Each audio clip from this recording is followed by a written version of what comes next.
Welcome to another Swordmaster Publications presentation. My name is Ernie Lawrence, and this is the last chapter of the book of Joshua, Joshua chapter 24. And it is a beautiful chapter. It is a chapter where there is a closing to the fulfillment of God's promise. There is a dedication that the entire nation makes to serve God.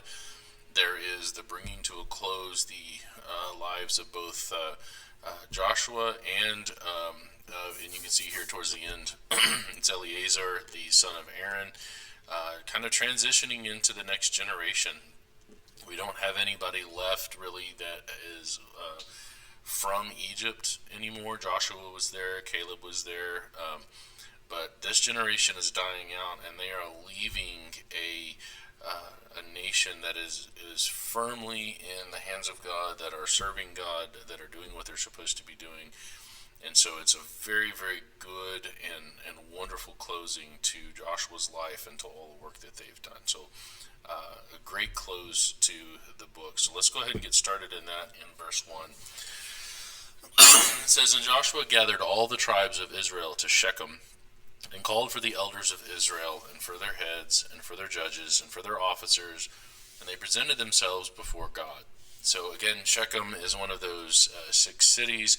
Right now it's the place where the tabernacle is set up, kind of their headquarters for the whole nation. It's not a permanent place. They're going to end up, of course, in Jerusalem, but right now they're in Shechem. And he's calling everybody together to kind of give his last address, his final address. So verse 2, it says, "Joshua said unto all the people, Thus says Jehovah God of Israel, Your fathers dwelt on the other side of the flood in old time, even Terah, the father of Abraham, the father of Nahor, and they served other gods." Now I want to talk about this word flood here for just a moment. If we go back into the book of Genesis and we look at Terah and Abraham and all of these people from the other side of the flood, we're not talking about the flood of Noah's day. In fact, the word there for flood is this word Nahar, and it means a stream or a river. And so what they're referring to here is the Euphrates. And I want to kind of talk about this river for just a moment. The Euphrates River runs from this is Saudi Arabia right here, and you have over here the Persian Gulf, and the Euphrates River ran all the way up from the Persian Gulf almost into the Mediterranean Sea here, but it kind of veers up and it goes back up and kind of goes into what we would think of as eastern Turkey. And this river is a pretty thick river, or at least it was during biblical times. You can see here a picture of it now. Imagine being Abraham and your family trying to cross something like this. You would have to find a fjord or something like that to get across, some kind of a natural crossing place where it was shallow enough to do that. And the Euphrates River is a river that is throughout the Bible. You read about it. You read about it in the book of Genesis. You read about it in the book of Revelation. It is a natural border that is one that when we talk about it, coming across it, if something came across it, it was a significant event. Either it was Abraham coming across into the land of Canaan, or it was some kind of army coming in to conquer from afar off. And so the Euphrates River is a very, very big idea in the Hebrew people's kind of consciousness, the way that they think about their geography and their promised land and all that. So for them, here Joshua is really kind of driving that idea home. He says they came from the other side of the flood, the other side of this big river, the Euphrates River. And Jehovah God says through Joshua, "And I took your father Abraham from the other side of the flood or the river, and led him throughout all the land of Canaan, and multiplied his seed, and gave him Isaac." So Abraham wanders around, and you remember him and Lot are traveling around all throughout Canaan, and they're blessed, and so they're growing, and they grow so big that they have to divide out. And Abraham says, "You choose first. You pick whatever land you want, and then I'll take the other." And so they split up land, and of course Lot goes down into Sodom and Gomorrah. Abraham kind of hangs around where he's at, and the story continues on from there. And so he's blessed, he's growing, and then he gets Ishmael, right, from Hagar, and then he has Isaac from Sarah. And then remember, Abraham doesn't stop there. After Sarah dies, he marries Keturah, and he has 5 more children. So Abraham has a lot of children. He's very blessed. But Isaac is the son of promise. From Isaac, you can see in verse 4, "And I gave unto Isaac Jacob and Esau, and I gave unto Esau Mount Seir to possess it." So that's Edom. Those are the Edomites, and we read about them probably through the rest of the Old Testament because of the contention between Israel and Edom. Remember, Edom is going to be servants of Israel for a while, and then eventually they throw off that servitude and become independent again, as was prophesied in the book of Genesis, and is again talked about in Romans chapter 9 when Paul brings it up. And so Esau is given Mount Seir to possess it. That's where the Edomites dwell. But Jacob and his children went down into Egypt. So remember, Jacob has his 75 people. Is something I learned about recently, that there's a difference in the Masoretic text and the Septuagint. And so when Stephen in Acts chapter 7 talks about it, he talks about the 75 people rather than the 70 people. So that those calculations that I've done for Numbers chapter 1, when we talk about the 2 million people that came up out of Egypt and the nation, those numbers are going to ease ever so slightly, because 5 more people, when you get into an exponential function like that, you're not going to have as many children per family. But anyway, it's a small nuance, but an interesting one for nerds like me. But 75 people came down into Egypt. Remember, Joseph was already there, and he married an Egyptian woman and had 2 sons there. So he led them down into Egypt in verse 4, and then verse 5, you have about 200 or so years later, Moses and then also Aaron were sent to Pharaoh to say, "Let my people go, let them come out of Egypt."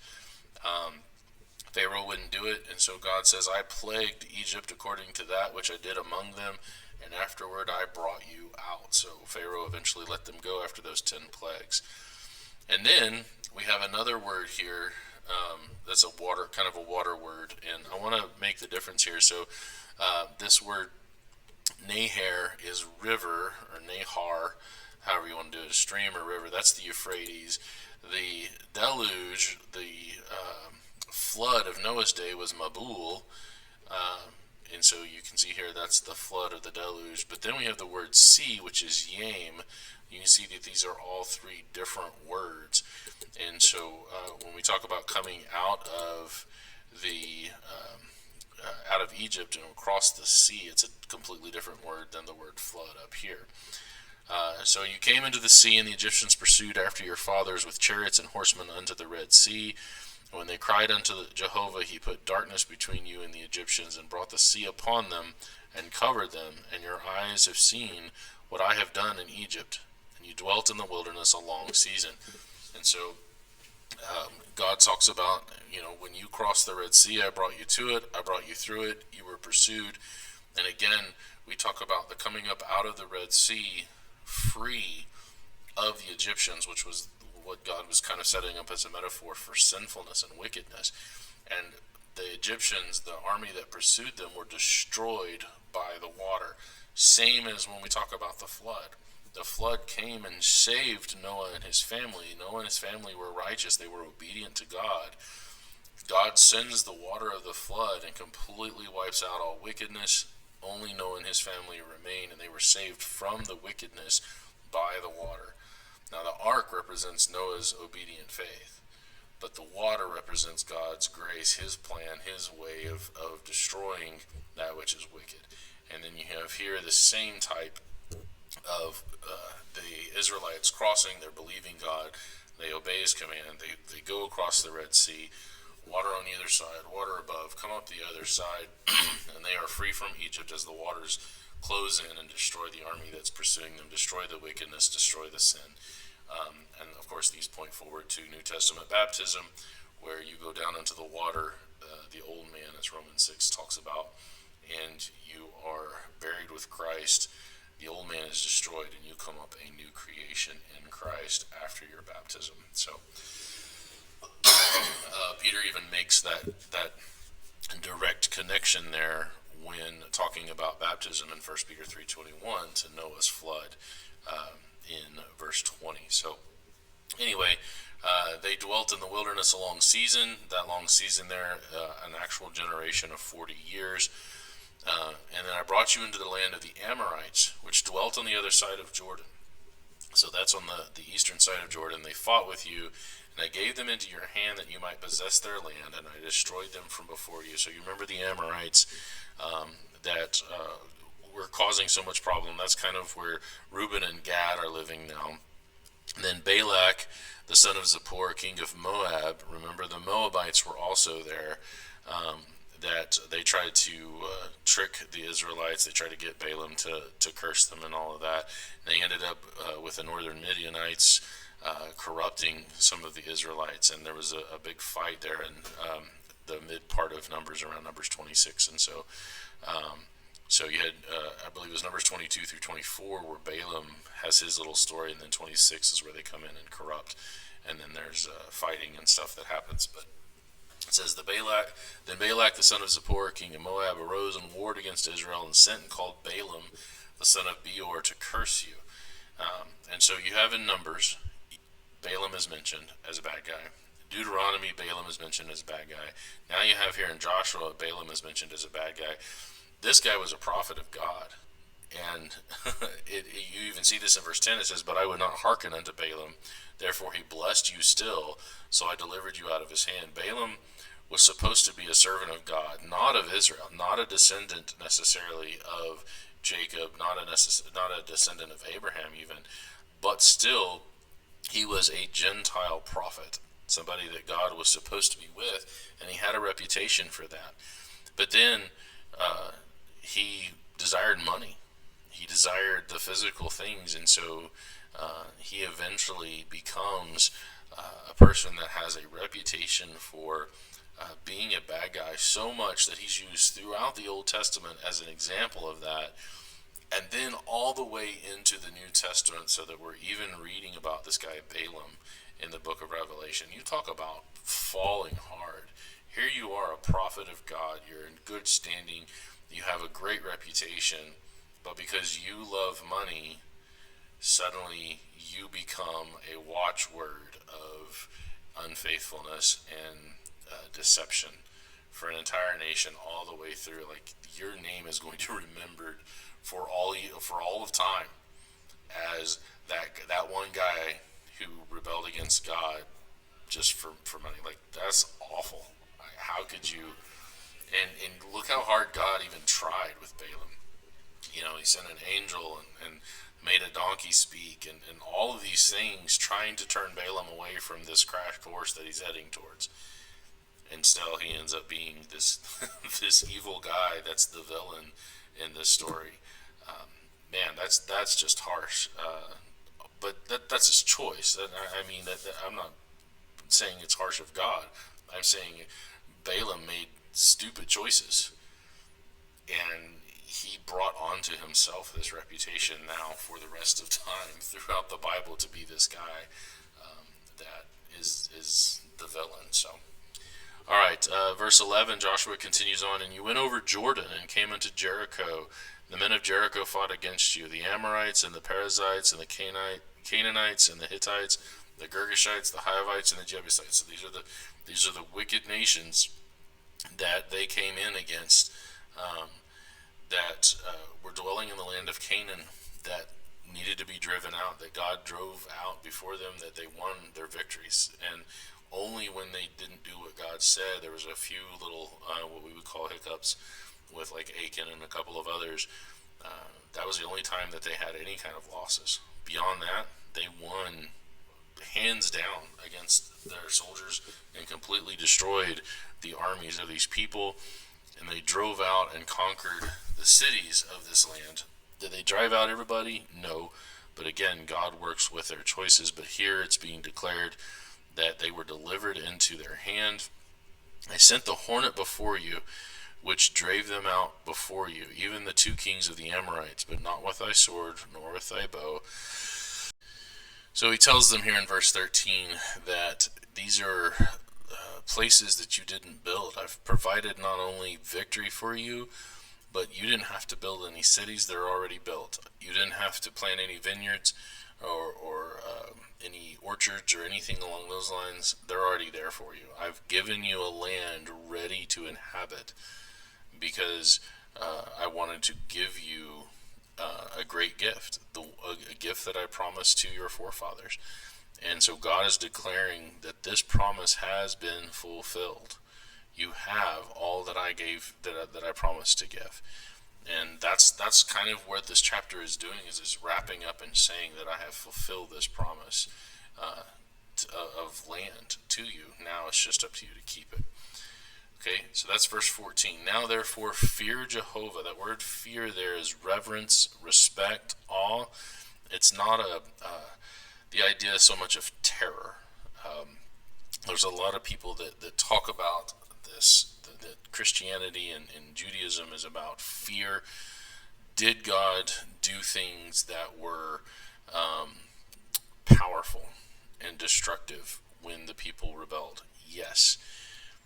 The idea of having reverence and awe for God was that he did have the potential to do that, but there's also this side of God that we see in the Old Testament of love, the same God that we see in the New Testament. God can do great and terrible and powerful things, and when he punishes people, when he punishes a nation or he punishes individuals, the punishment can be severe, but God is also very long suffering with that. And it is important to make the distinction that God is not this father figure who is just standing over his child with a rod in hand ready to beat them. That there's nothing of God that is any kind of loving or kindness or any of the a lot of people will come to the Old Testament and they'll look at God and all they see is God of wrath. But when you see what God does to provide for his children and the way that he is patient with them, the love that he has for them, we understand that the fear that he is talking about is a respect, an awe, a reverence for somebody who can correct because of love. And that's the same kind of respect and awe that children have for their fathers. If you have a father who has the authority to bring consequences against your child, and you do that because you want them to understand what is the right thing to do, that you are trying to correct their path so that the best outcome is what happens. Should your child fear you in a way that is abject terror, that you are just, that the way that you correct your child is so terrible and so brutal that your child is just shaking, worried that whatever word that they speak and whatever action that they take is going to be slightly off course and not what is expected, and so they're just going to expect another beating? Is that the kind of father that God calls us to be? Or does God call us to be fathers in a way that is corrective because we have the best interest of our children at heart? Should we be a reflection of him? And if we see God as just this wrathful God in the Old Testament that has no long suffering, that has no patience, that has no kindness or gentleness or any kind of softness to him, then we are going to reflect that with our own children. But if we understand the patience of God, the long suffering that he has for his wayward children, the corrective measures that he takes to try to get them back on track, and understand that some of those very, very powerful corrective measures that he takes that really, really are powerful, like conquering nations coming in, and plagues or droughts or all of the things that he does, the reason that they are so severe is because the veering off of the path is so severe. And the farther away from the way that you should be going that a child goes, the more you're going to have to correct to get them back on the path, and you may not be able to.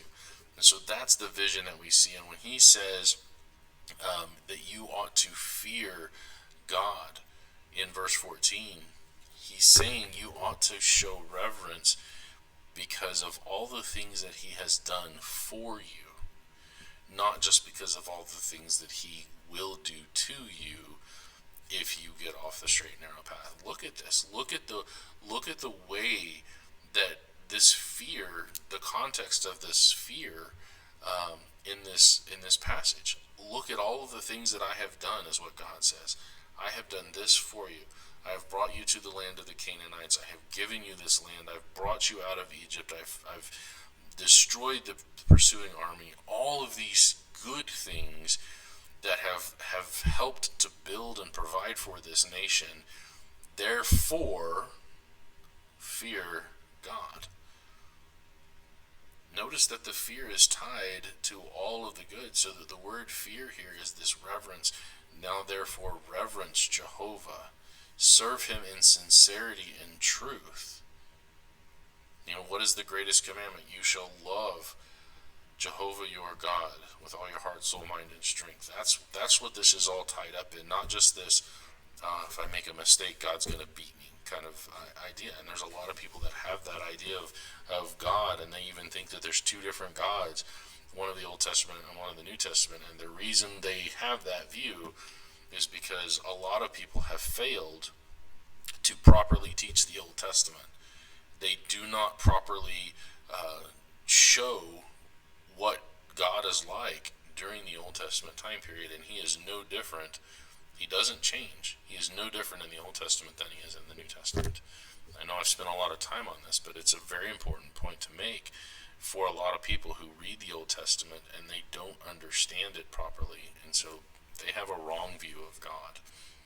Okay, so he says, now therefore fear Jehovah God and serve him in sincerity and truth, and put away the gods which your fathers served on the other side of the flood, that is the river Euphrates, talking about Terah, talking about Abraham's family. Remember, Abraham left all of that behind him, and he came out and he only served Jehovah. And the gods that they served in Egypt. Remember, the 10 plagues represented God destroying and showing his superiority over all of the fake, false Egyptian gods. And serve Jehovah, because he's the only true and living God. Now, 15 is a very powerful verse, a very famous verse in a lot of ways.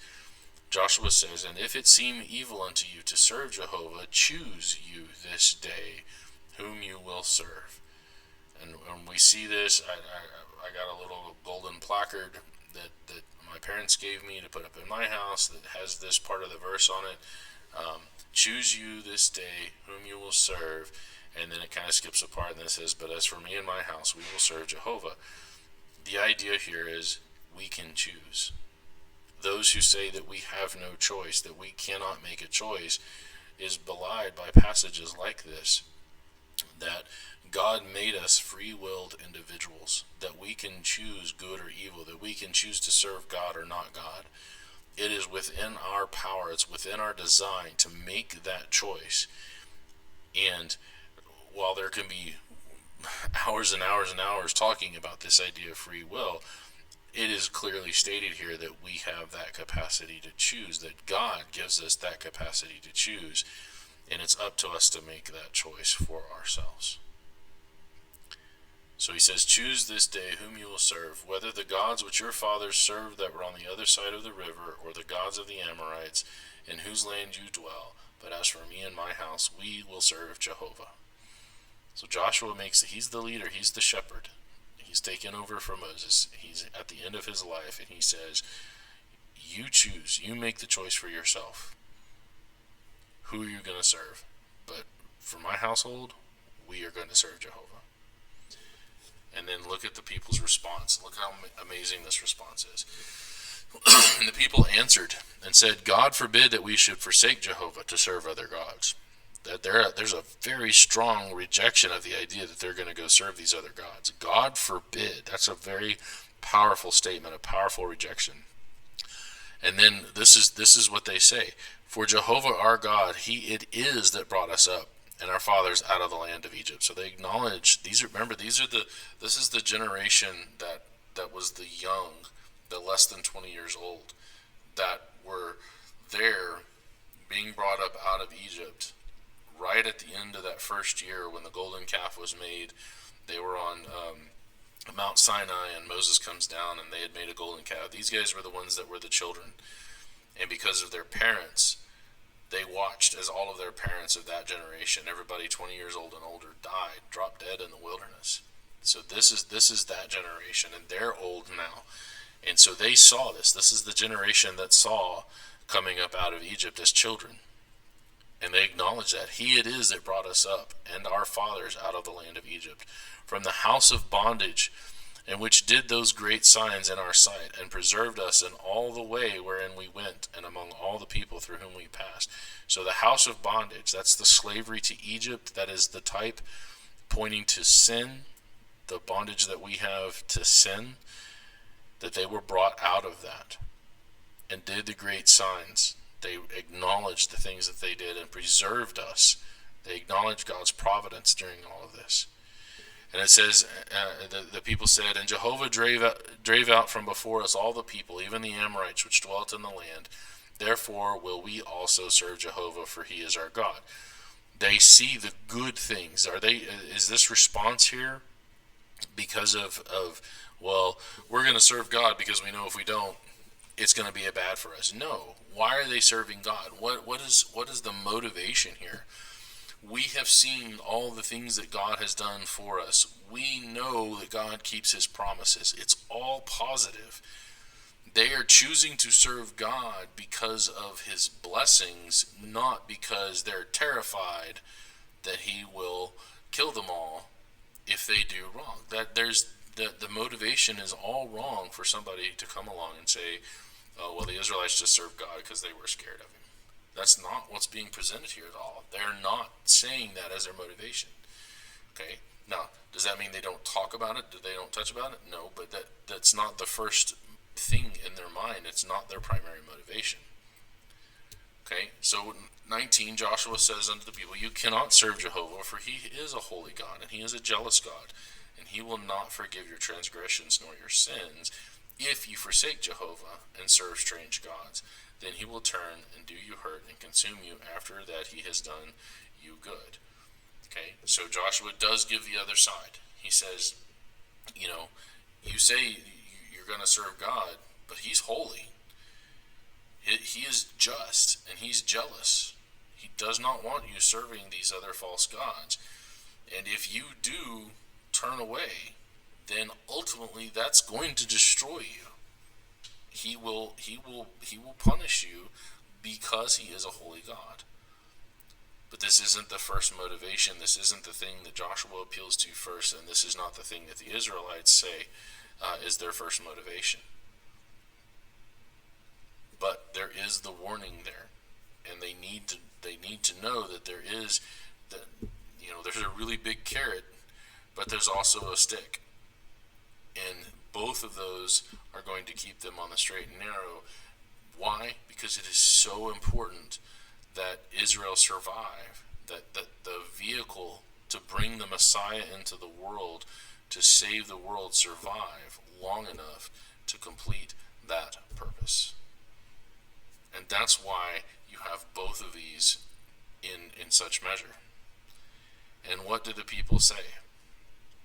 And the people said unto Joshua, No, we will serve Jehovah.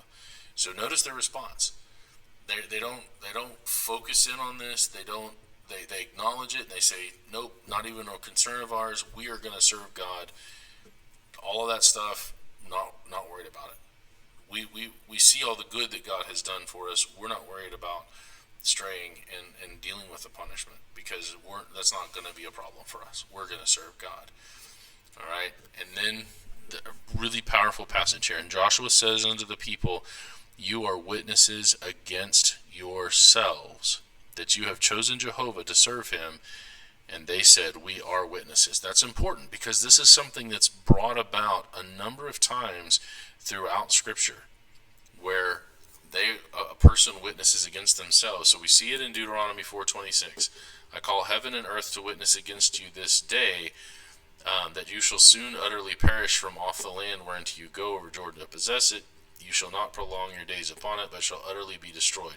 Heaven and earth here are the rulers of the people, the elders, and all of the people that are in charge, and the earth, the people that are being ruled over. We see it again in Deuteronomy chapter 31. I call the elders of your tribes and your officers. There's heaven, there's the leaders, that I may speak this words in their ears, and call heaven and earth.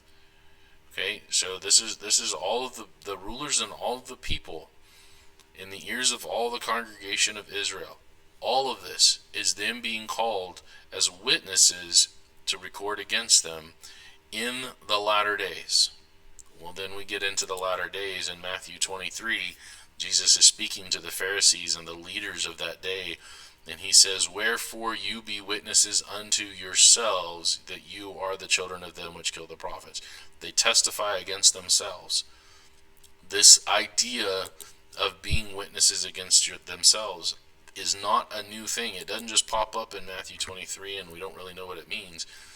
It's something that began with Moses and passes through the entirety of the Old Testament, where they set up testimony against themselves. And here they're doing it for good. You are witnesses that you have made this oath. You have it written down here in my book.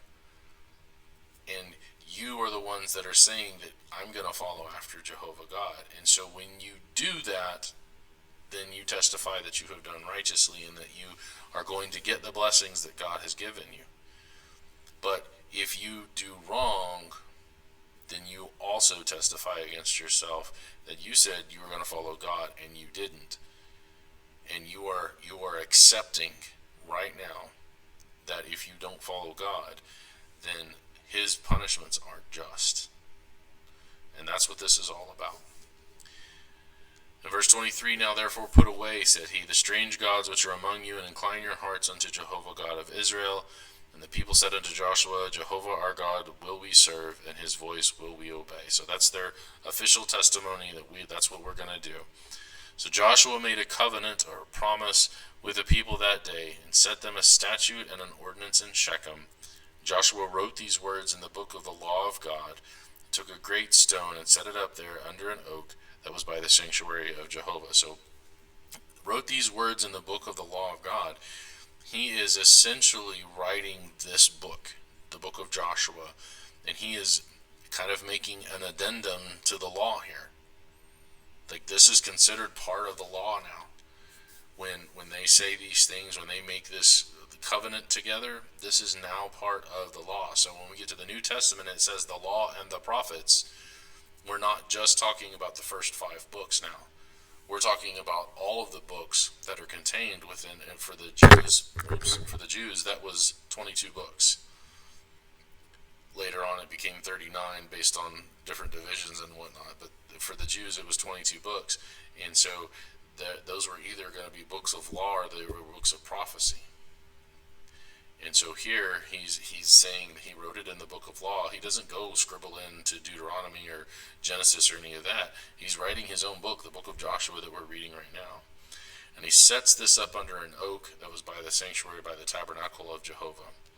Joshua said unto all the people, Behold, this stone shall be a witness unto us, for it hath heard all the words of Jehovah, which he spake unto us. It shall be therefore a witness unto you, lest you deny your God. So they write it up on this big stone. It's going to be there the people will see it and they will remember this conversation, and they will pass on what this stone means as people walk by. Oh yeah, that's the stone of the covenant that Joshua talked about, where we decided to choose to serve Jehovah rather than false gods.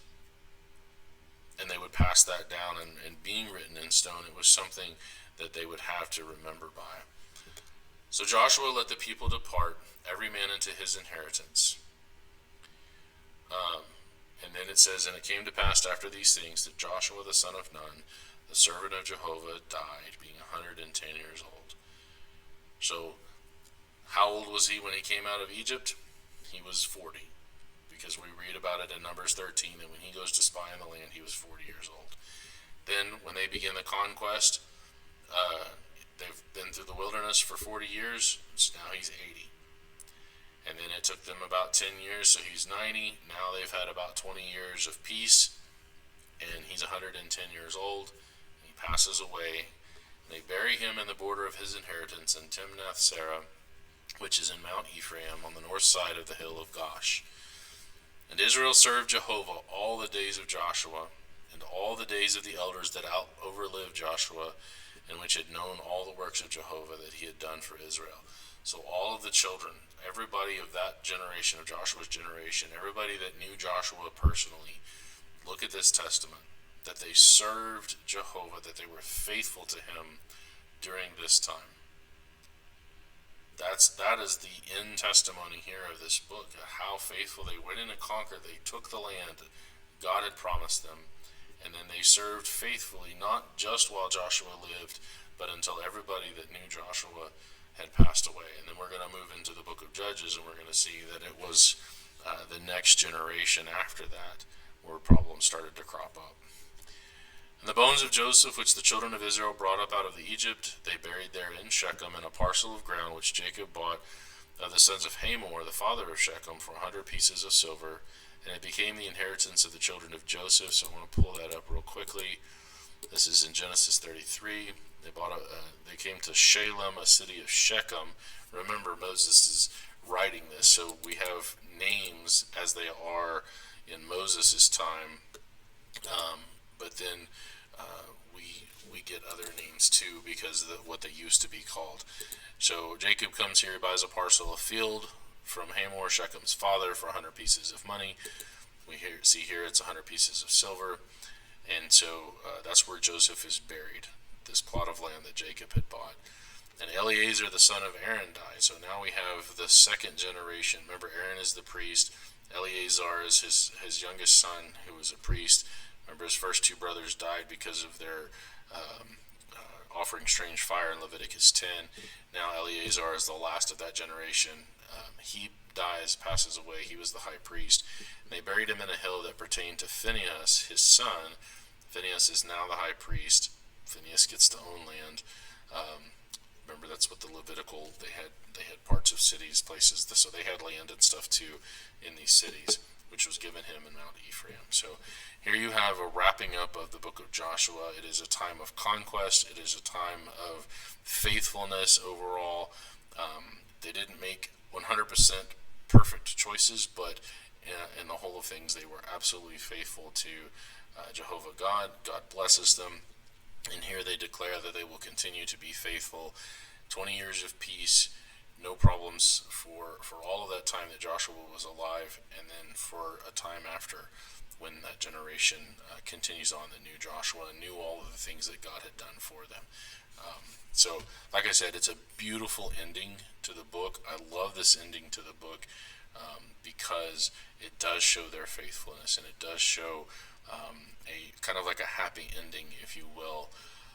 Even though this isn't really truly the ending of Israel, it's a happy ending to this particular chapter where we have Joshua.